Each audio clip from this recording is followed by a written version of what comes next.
Magandang buhay, magandang araw po sa ating lahat. Ngayong araw na ito po ay magpaplansya po tayo. Nakikita niyo po ba ito? Ito yung inarmirol ko nung isang araw. Ayan, ngayon po magpaplansya po tayo. Ito po, ganito po ako magplansya. Ayan. Ito po yung mga lumang ano po namin to, wala akong kabayo. Pero may luma po akong mga kumot. Dito ko pinaplansya. At syempre, ang una po natin gagawin ay sprayan po natin. Kasi yung plancha ko sinauna pa. Ayan, sprayan natin, basahin natin. At ito po, yung iba kasing plancha may lumalabas-labas na dyan na tubig. Ayan, ganyan lang po.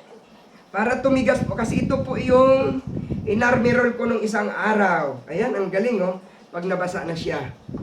Tapos balik na rin natin. Ayan oh, ang ganda oh. Dahil naka-armirol po yan, kaya matigas po yan. Mamaya po, papakita ko sa inyo kung saan ko ito ilalagay.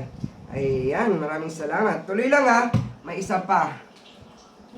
Tapos ito naman po, inarmirol ko rin po ito. Ito yung pantali ko sa likod ng upuan.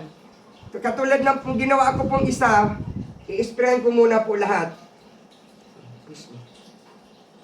Ayan, dahil po na-spray na po natin, paplansyahin na rin natin. Tiyaga-tiyaga lang kasi ito po yung nilalagay ko sa likod ng lamisa. Nire-ribbon ko po siya para maalis yung mga gusot-gusot. Kaya kailangan plansyahin natin. Gusto rin lang natin magpaganda ng bahay, ng mga upuan. Pati yung mga pantali-tali natin na ganito, plansyahin natin. Ayan. Baka nagtatanong po ang tao, sa mga nagtatanong po, nangungupahan lang po kami dito. Pero sabi nga, kahit nangungupahan ka, ayusin mo yung bahay mo. Kasi kawawa naman yung nagpapaupa kung puro repair na lang ginagawa. Ganun po ako. Maayos pa ako sa bahay kasi nangungupahan nga tayo pero dapat ayusin din natin. Ayan, tuloy-tuloy lang, hindi mahirap. Pag may mga gusot na ganito na hindi pa matanggal, isprayan po natin uli ng tubig. Ayan. Kita nyo po ito, okay na po siya. Oh. Wala nang mga gusot-gusot kasi inisprayan natin ng tubig. Pwedeng baligtarin, pwede nang hindi kasi okay naman po. Ayan. Salamat, yun lang po.